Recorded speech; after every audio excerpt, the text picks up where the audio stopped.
Mais c'est comme ça que ça s'est passé. Écoutez, écoutez. C'est l'amour de Jésus suspendu à la croix qui m'a donné la vie et rempli de foi. Y'a plus rien chez le méchant pour briser ma joie. C'est l'Esprit de Jésus qui m'a mis sur la... Bonjour à toutes et à tous au nom du Seigneur Jésus-Christ de Nazareth. Que la grâce de Dieu inonde nos cœurs et nous donne par sa parole de vivre cette vie nouvelle, cette vie seule qui est la bonne, celle qui se trouve en Christ. Que son nom donc soit béni et glorifié. Je vais le remercier pour sa grâce. Père, au nom de Jésus-Christ de Nazareth, ton Fils, je recommande à ta bienveillance cette nouvelle émission. Seigneur, merci pour ta parole, qu'elle nous donne de triompher de tout mal, qu'elle nous donne, Seigneur, par la pratique que nous manifestons, mon Dieu, qu'elle nous donne d'être agréable à toi. Seigneur, que ta parole ne revienne pas à toi sans avoir accompli ses effets dans nos vies. Nous te bénissons et nous te rendons grâce et gloire. Mon Dieu, merci pour l'assistance de ton Esprit. Au nom de Jésus-Christ. Amen. Que mon Dieu soit béni et qu'il soit glorifié.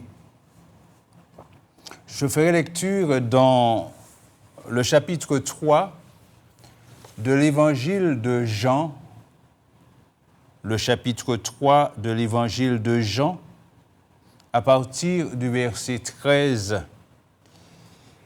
Il nous est dit ceci: « Personne n'est monté au ciel si ce n'est celui qui est descendu du ciel, le Fils de l'homme qui est dans le ciel.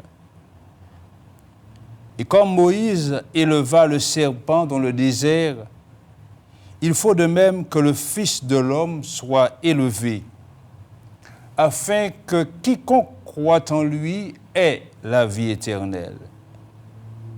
Car Dieu a tant aimé le monde qu'il a donné son Fils unique, afin que quiconque croit en lui ne périsse point,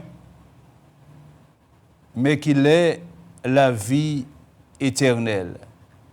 Dieu, en effet, n'a pas envoyé son Fils dans le monde pour qu'il juge le monde, mais pour que le monde soit sauvé par lui. » Voilà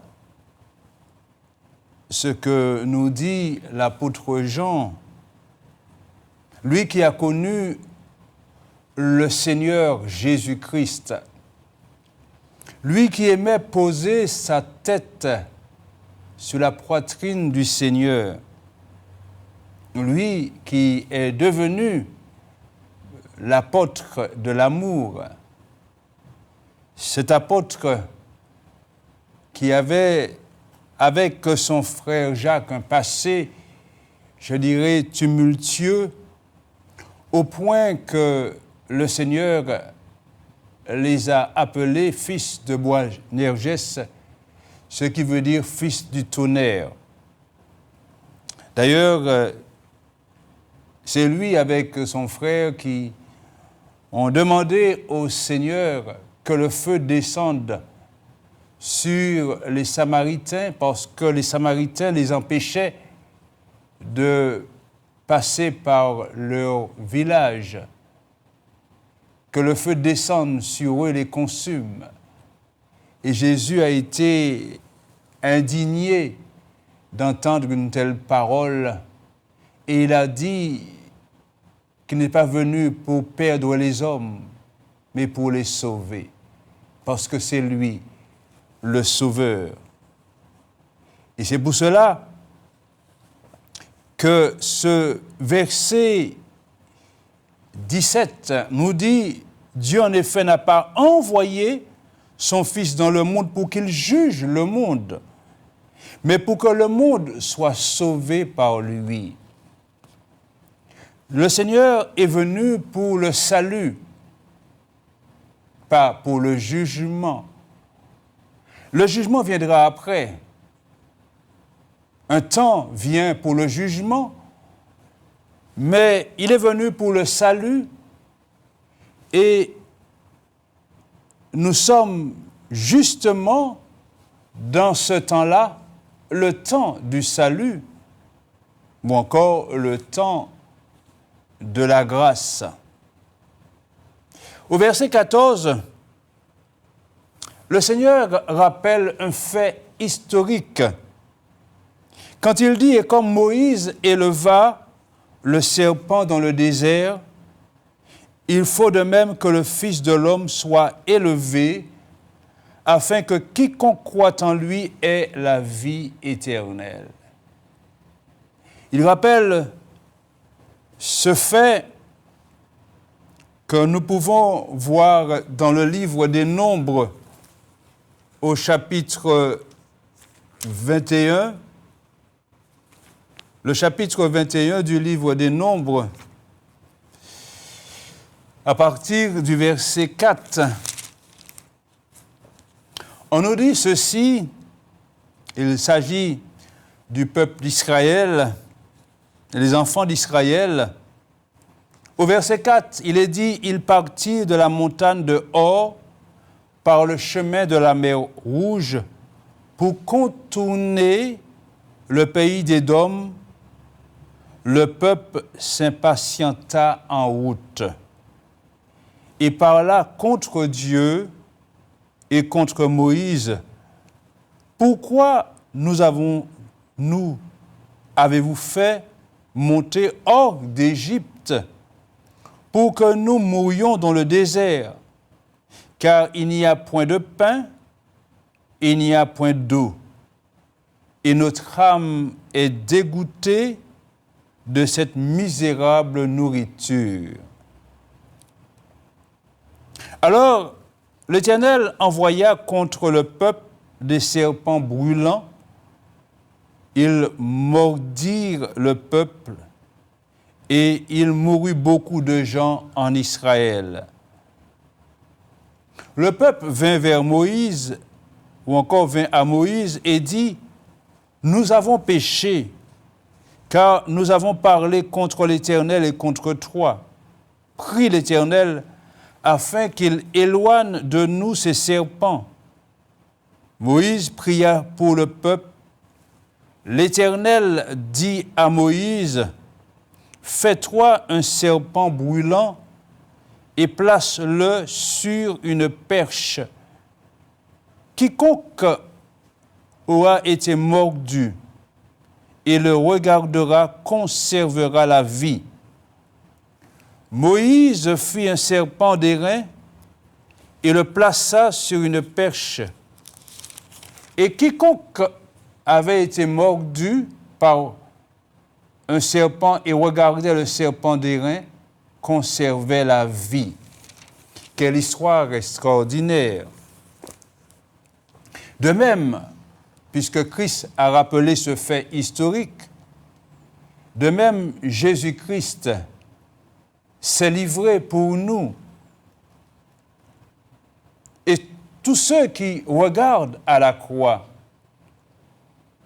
tous ceux qui regardent au sacrifice et qui, je dirais, s'accaparent de ce sacrifice par la foi, obtient la vie éternelle. Lorsque nous considérons cette relation qu'il y a entre les versets 14, 15 et 16 et le verset 15 qui est la continuité du verset 14 et le verset 16, nous voyons qu'ils ont, le verset 15 et le verset 16, ils ont la même terminaison. Et cette terminaison est celle-là, afin que quiconque croit en lui ait la vie éternelle. Le verset 15 et le verset 16 également, afin que quiconque croit en lui ne périsse point, mais qu'il ait la vie éternelle. Quelle chose extraordinaire de savoir que Dieu nous a tant aimés. Car Dieu a tant aimé le monde. Tant est un adverbe de quantité. Et parce qu'il a tant aimé le monde, qu'il a donné. Mais qu'est-ce qu'il a donné? Pour que Dieu donne ce qu'il nous a donné, il a fallu que son amour soit si grand, car il a tant aimé le monde. Quand on parle de l'amour de Dieu, ce n'est pas un amour à peu près, mais c'est un amour absolu. Dieu nous aime vraiment et que son nom soit béni. Son amour est qualifié d'éternel. Son amour est inaltérable. C'est un amour qui ne change pas au fil du temps, au fil des siècles. Son amour n'a pas changé. Ce n'est pas l'amour de Dieu qui a un problème, c'est nous qui avons un problème. Parce que nous n'avons pas, je dis nous, parce que cet amour est un amour qui concerne tous les hommes. Nous n'avons pas toujours considéré cet amour-là. L'amour de Dieu. Lorsque nous regardons cet amour qui, à l'époque de l'Ancienne Alliance, était dirigé sur ce peuple et vers ce peuple, le peuple d'Israël. Et dans le livre du prophète Jérémie, au chapitre 31, le livre du prophète Jérémie, chapitre 31, au verset 3, le Seigneur parle à ce peuple et il dit, de loin, l'Éternel se montre à toi et il dit à ce peuple, je t'aime d'un amour éternel. C'est pourquoi je te conserve ma bonté. Voyez, il lui dit, je t'aime d'un amour éternel, c'est pourquoi je te conserve ma bonté. Mais l'amour de Dieu n'a pas été seulement pour le peuple d'Israël, puisqu'il est dit dans l'évangile de Jean, Dieu a tant aimé le monde. Il a aussi aimé les autres peuples. Il a aimé les nations. Et il aime les nations. Et qu'est-ce qu'il a fait? Il a donné à tous la preuve de son amour. Il a donné son Fils unique, Jésus-Christ de Nazareth. Mais pour quelle raison qu'il a donné son Fils? Il est dit, afin que quiconque croit en lui, croit en Jésus-Christ, ne périsse point, parce que il y a aussi, et il faut le considérer, un temps où celui qui ne croit pas en Jésus-Christ périra. Il n'aura pas la vie éternelle. Et s'il n'a pas la vie éternelle, qu'est-ce qu'il a? Eh bien, il a la mort éternelle. Jésus est venu pour donner la vie éternelle. Mais la vie éternelle, ce n'est pas quelque chose qu'on reçoit dans un automatisme, non. La vie éternelle, il faut la saisir. Il faut la prendre parce que Dieu nous l'offre. Il faut la prendre. Dieu n'oblige personne à prendre cette vie éternelle. Il ne nous l'impose pas. Non. Mais c'est à nous de la saisir par la foi en Jésus-Christ. Quand on parle de l'amour de Dieu, on n'a pas toujours cette impression de bien comprendre et bien saisir cet amour-là. Comprendre que vraiment Dieu nous aime. Lorsque on nous parle là de l'amour de Dieu, de l'amour du Père, mais quand on parle de l'amour du Fils, dans le chapitre 13 de l'évangile de Jean,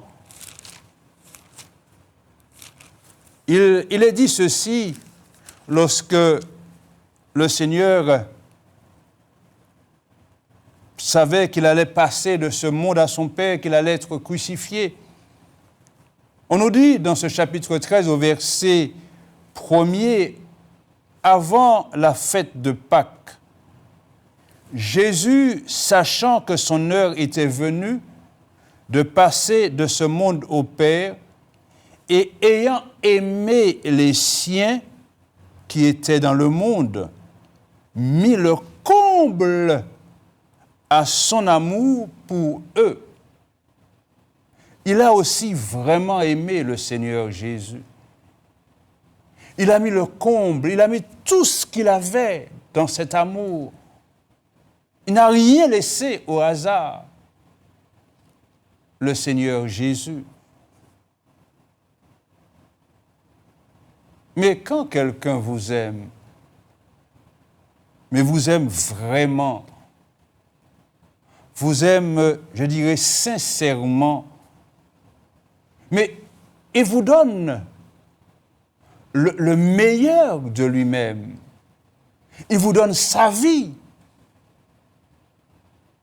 Il vous donne son être, il vous donne sa force. Il vous donne tout ce qu'il a. Quand il vous aime, quand quelqu'un vous aime vraiment,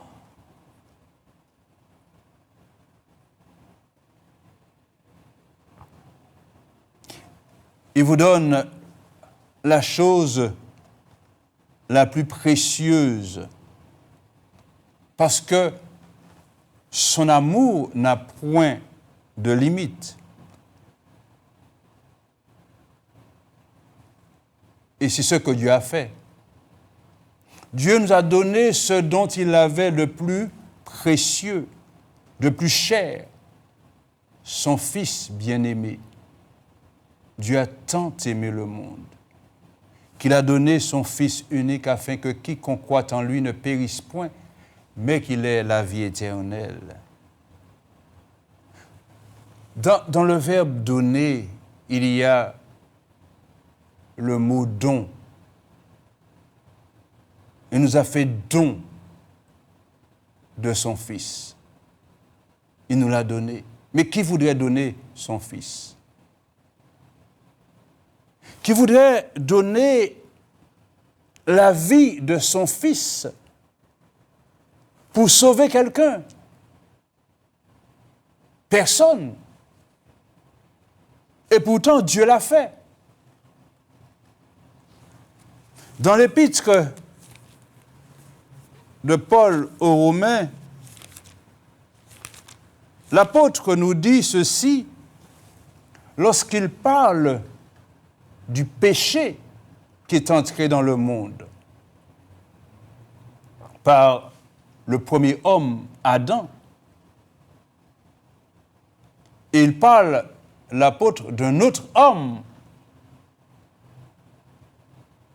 Il y a l'auteur, ou encore celui par qui le péché est entré dans le monde, et celui qui vient justement sauver l'homme du péché. Il dit l'apôtre, c'est pourquoi comme par un seul homme le péché est entré dans le monde, et par le péché la mort. C'est ça, mes amis. Il y a une relation étroite entre le péché et la mort. Je ne parle pas de la mort physique, je parle de la mort éternelle. Et l'apôtre dit, et par le péché la mort, et qu'ainsi la mort s'est étendue sur tous les hommes, parce que tous ont péché. Car jusqu'à la loi, le péché était dans le monde. Ça veut dire que le péché n'est pas péché quand il n'y a pas de loi. C'est la loi qui définit ce que le péché. Quand la loi dit « tu ne tueras point », le meurtre est un péché. Quand la loi dit « tu ne convoiteras point », la convoitise est un péché.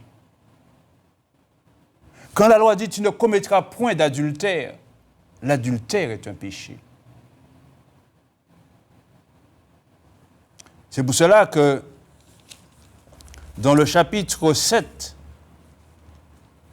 l'apôtre Paul explique cela quand il dit, au verset 7, « Que dirons-nous donc? La loi est-elle péché? Loin de là. Mais je n'ai connu le péché que par la loi, car je n'aurais pas connu la convoitise si la loi n'avait dit « tu ne convoiteras point ». Et c'est pour cela qu'il dit encore, « Et le péché, saisissant l'occasion, produisit en moi par le commandement toutes sortes de convoitises, car sans loi, le péché est mort. »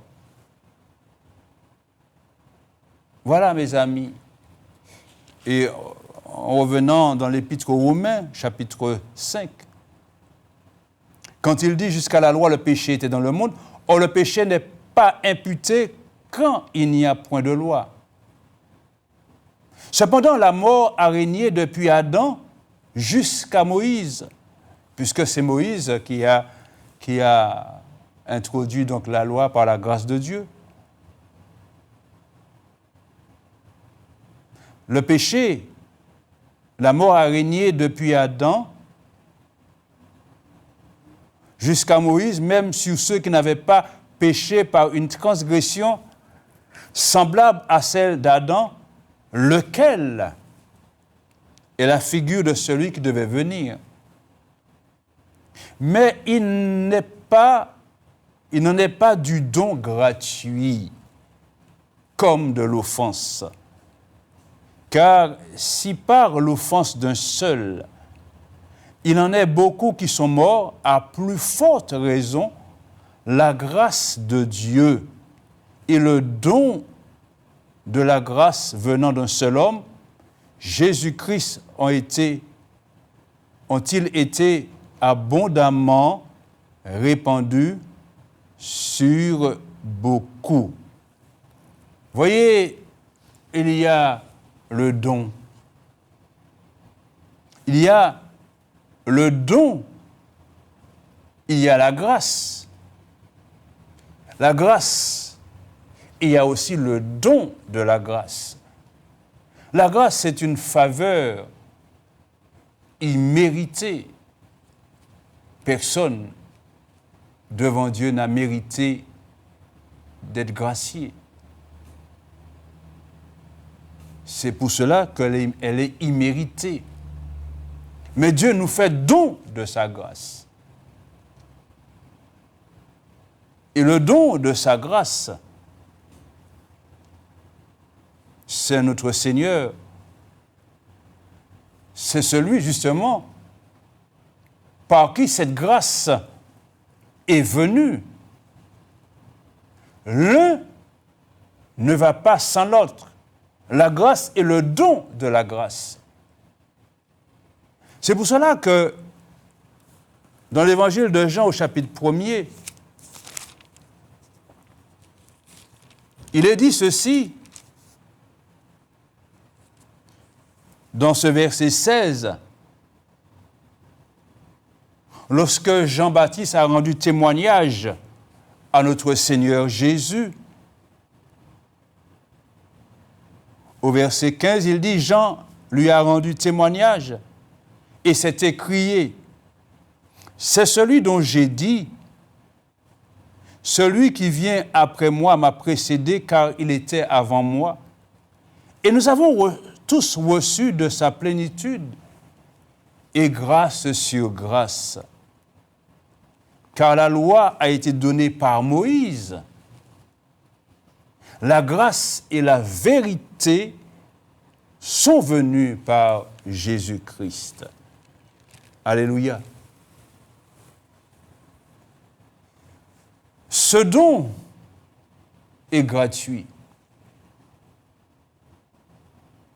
Ce n'est pas parce que ce don est gratuit que ce don n'a pas de valeur. Dieu ne peut pas nous donner quelque chose qui n'a pas de valeur, puisqu'il donne le meilleur de lui-même. Il donne ce qui lui est très cher. Il nous a donné le Fils de son amour.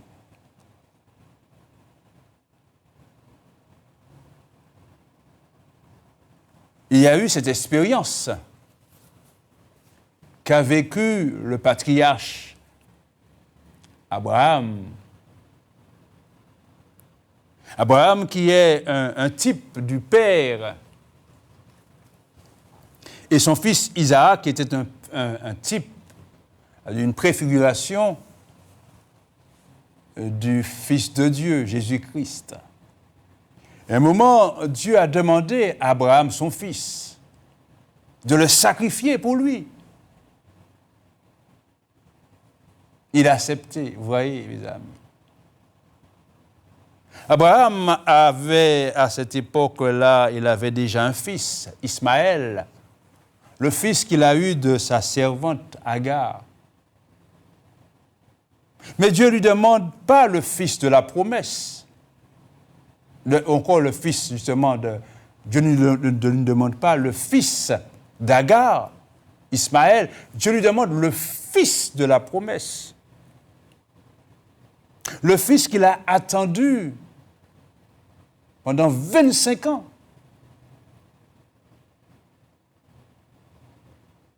Et Dieu le lui demande. Il a accepté.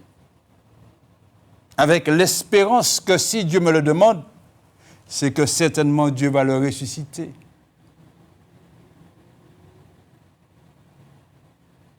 Il a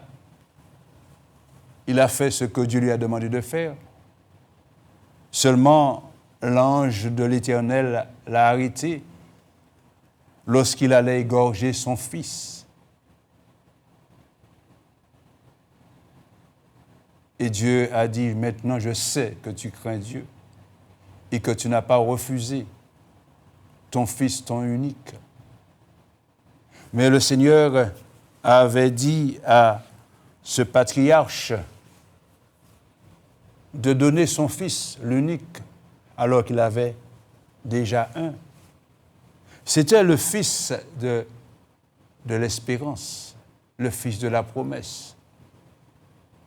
Eh bien, voyez que par là, Dieu montre aujourd'hui qu'il a donné son Fils unique, ce don si gratuit, d'une valeur inestimable. Mais pourquoi Dieu nous donne son Fils?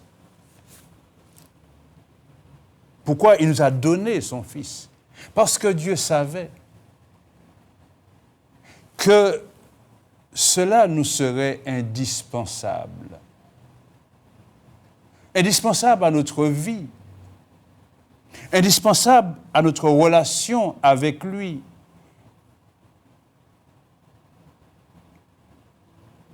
parce qu'il savait ce qu'il y avait de mieux pour nous. Mais ce qui est triste dans tout cela, c'est que Dieu nous donne quelque chose de si précieux. Et qu'est-ce qu'on fait? On le refuse. On n'en veut pas. Vous voyez, il nous a tant aimés. Il nous donne ce qu'il y a de plus cher, de plus précieux. Et nous le refusons. Je dis nous, pour nous confondre dans la masse. Je dirais, vous le refusez. Parce que moi, je l'ai déjà reçu. Ce don si précieux, on le refuse. On n'en veut pas. Mais qu'est-ce qui va rester alors? C'est comme si vous aviez une maladie incurable et que personne ne peut rien faire pour vous. On a déjà essayé toutes sortes de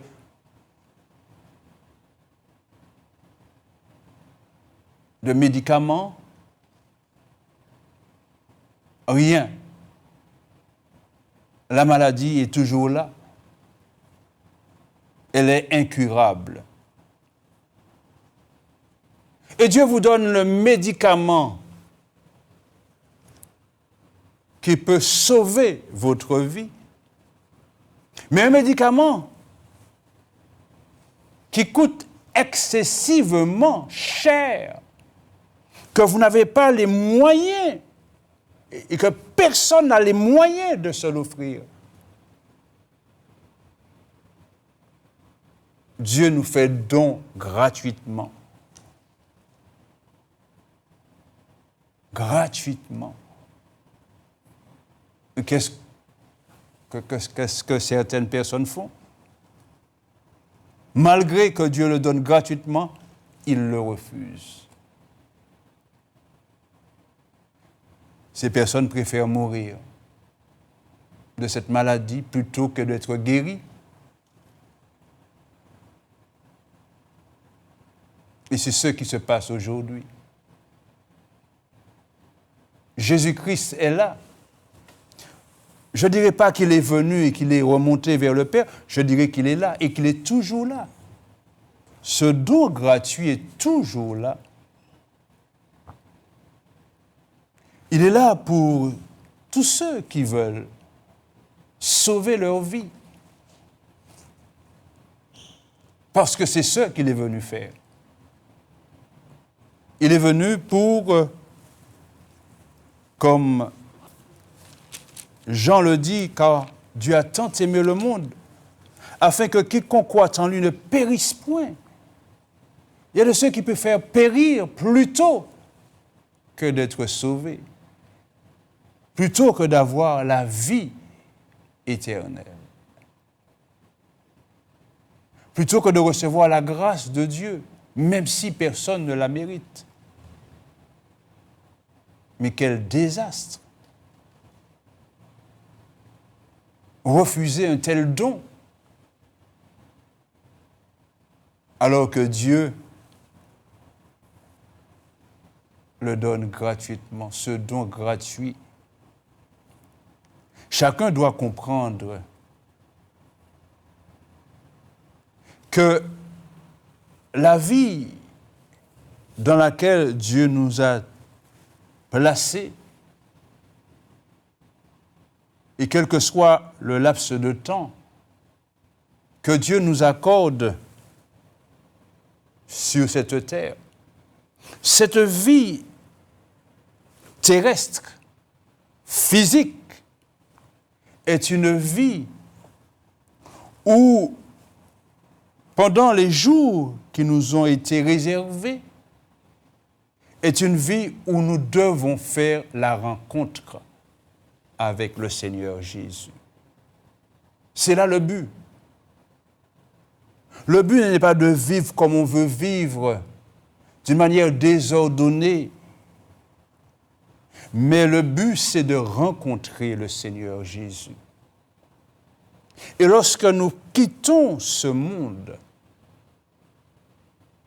nous le quittons avec la grâce de Dieu, avec cette faveur de Dieu qui nous a été faite en Jésus-Christ par la foi en son nom. C'est là le but. Et c'est ce que Jean définit. Dieu a tant aimé le monde qu'il a donné son Fils unique afin que quiconque croit en lui ne périsse point, mais qu'il ait la vie éternelle. Le but, c'est la vie éternelle. Le but, c'est d'être avec Dieu pour l'éternité. D'être dans sa présence et d'être dans la félicité éternelle. Mais si on n'est pas avec Dieu, avec qui sera-t-on alors?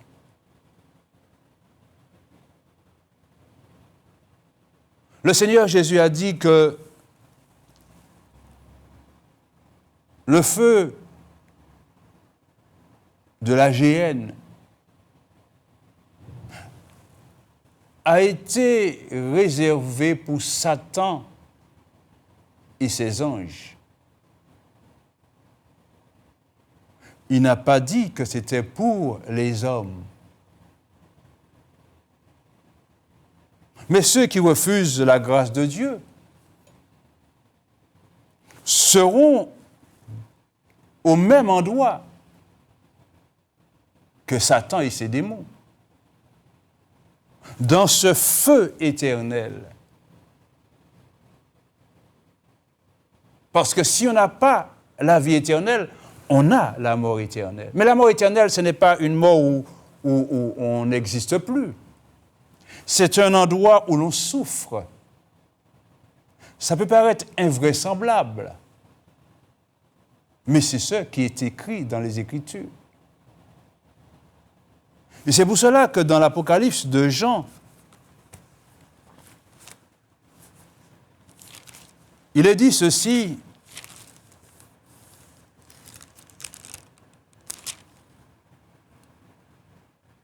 l'Apocalypse de Jean,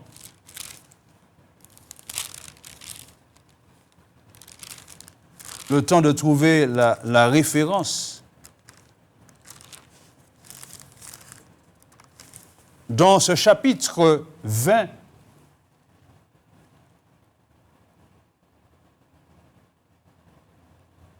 à partir du verset 7,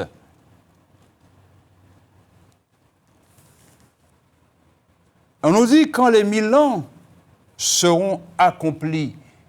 Ce qui veut dire que dans la prochaine dispensation, puisque nous sommes dans la grâce, qui est la 6e dispensation, et il y aura la 7e dispensation, qui est la dispensation du royaume, où le Seigneur va établir son royaume ici-bas pendant 1000 années, où tous ceux qui ont cru en lui seront avec lui. Et on nous dit quand les 1000 ans seront accomplis, Satan sera relâché, ce qui veut dire qu'il avait été emprisonné avant ces 1000 années. Mais quand les 1000 ans seront accomplis, Satan sera relâché de sa prison et il sortira pour séduire les nations qui sont aux 4 coins de la terre, Gog et Magog, afin de les rassembler pour la guerre. Leur nombre est comme le sable de la mer. Ils montèrent à la surface de la terre, ils investirent le camp des saints et la ville bien-aimée, mais un feu descendit du ciel et les dévora. Et le diable qui les séduisait fut jeté dans les temps de feu et de soufre où sont la bête et le faux prophète. Ils seront tourmentés jour et nuit au siècle des siècles. Puis je vis un grand trône blanc, et celui qui était assis dessus la terre et le ciel s'enfuirent devant sa face, et il ne fut plus trouvé de place pour eux. Et je vis les morts, les grands et les petits, qui se tenaient devant le trône. Des livres furent ouverts, et un autre livre fut ouvert, celui qui est le livre de vie. Et les morts furent jugés selon leurs œuvres, d'après ce qui était écrit dans ces livres. La mer rendit les morts qui étaient en elle. La mort et le séjour des morts rendirent les morts qui étaient en eux, et chacun fut jugé selon ses œuvres. Puis la mort et le séjour des morts furent jetés dans les temps de feu. C'est la seconde mort, les temps de feu, ce que l'on appelle la mort éternelle. Quiconque ne fut pas trouvé écrit dans le livre de vie fut jeté dans les temps de feu. Comprenez donc qu'il y a dans ce temps-là un temps de grâce, un temps de repentance. Mais il y a un temps qui vient, c'est un temps de jugement. Pour tous ceux qui auront refusé la grâce de Dieu et le don de sa grâce. C'est maintenant, ce n'est pas après qu'il va falloir y réfléchir. C'est maintenant. C'est pendant que nous avons ce laps de temps-là, durant notre vie terrestre, que nous devons saisir l'occasion de ce don si merveilleux qu'est le Seigneur Jésus. C'est maintenant qu'il faut le rencontrer et c'est maintenant qu'il faut saisir la vie éternelle qu'il accorde à tous ceux qui croient en son nom. Que son nom donc soit béni et que son nom soit glorifié. Amen.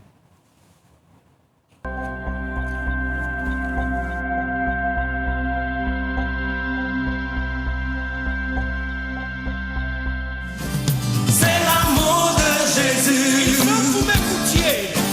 C'est l'amour de Jésus. Qui m'a sauvé la vie. C'est l'amour de Jésus. Qui m'a transformé. C'est l'amour de Jésus. Mais c'est l'amour de Jésus. Mais c'est comme ça que ça s'est passé. Écoutez, écoutez. C'est